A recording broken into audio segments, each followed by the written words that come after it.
நேயர்களுக்கு அன்பான வணக்கம். நான் பிரேமா கார்த்திகேயன். தொடர்ந்து என்னோட வீடியோஸ்க்கு நீங்க கொடுக்குற ஆதரவுக்கு ரொம்ப நன்றி. அப்படியே கொஞ்சம் சப்ஸ்கிரைப் தான் பண்ணி வச்சுக்கோங்களேன்.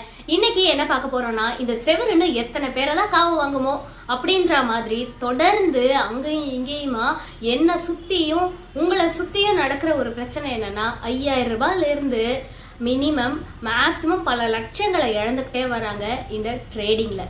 இந்த ஷேர் மார்க்கெட் ட்ரேடிங் இதில் எல்லாம் ஒரு அனுபவமும் இல்லாமல் ஏதோ ஒரு யூடியூப் சேனல் சொல்கிற கைடன்ஸை பார்த்து, அப்புறம் யாரோ ஒருத்தவங்க ஃபோன் காலில் கொடுக்குற ஒரு ஹோப்பை வச்சு, ஏதோ ஒரு ஆப்போட கைடன்ஸை வச்சு இவங்க எல்லாம் பர்ச்சேஸ் பண்ணுறேன், ஷேர் பர்ச்சேஸ் பண்ணுறேன் அப்படின்லாம் சொல்லி எவ்வளோ காசை விடுறாங்க. என்னோட க்ளோஸ் ஃப்ரெண்டுக்கு நடந்த ஒரு பிரச்சனையை இன்னைக்கு நான் சொல்கிறேன் உங்ககிட்ட.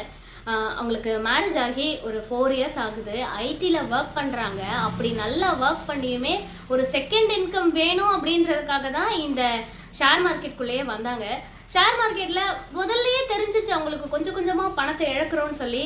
ஆனாலும் லோன் போடுறது, திரும்ப அந்த பணத்தை இழந்துடுறது. முதல்ல 5000 ரூபாய் இழந்தாங்க. அதுக்கப்புறம் ஒரே நாளில் 30,000 40,000லாம் இழந்தாங்க. ஆனால் அந்த பையன் சொல்கிற ஒரே வார்த்தை என்னன்னா, நான் பணத்தை எங்கே தொலைச்சனோ அங்கே தான் தேட முடியும். இது உங்களுக்கெல்லாம் தெரியாது, ஆரம்பத்தில் போகும் தான், அதுக்கப்புறம் பெருசாக வரும் அப்படின்னு சொல்லி இப்போவும் அதில் நம்பிக்கை இருக்குன்னு சொல்லிக்கிட்டே இருக்காங்க. இப்போ வரைக்கும் 8 லட்சம் ரூபாய் இழந்திருக்காங்க.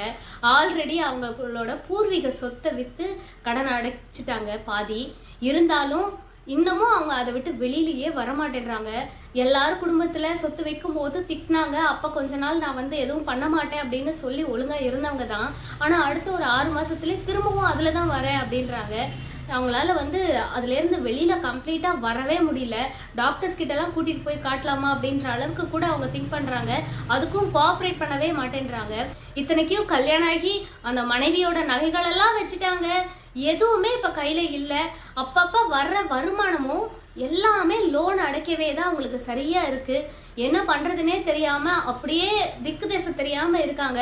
இதோட எக்ஸ்ட்ரீம் லெவலுக்கு போனால் நாளைக்கு எந்த சேனலில் நியூஸில் வருவாங்களோ அவங்க குடும்பம் அப்படின்ற மாதிரி தான் இருக்குது. உயிருக்கே உத்தரவாதம் இல்லாத ஒரு நிலைமையில தான் இருக்குது. அவங்களோட மைண்டும் ஸ்டேபிளாகவே இல்லை.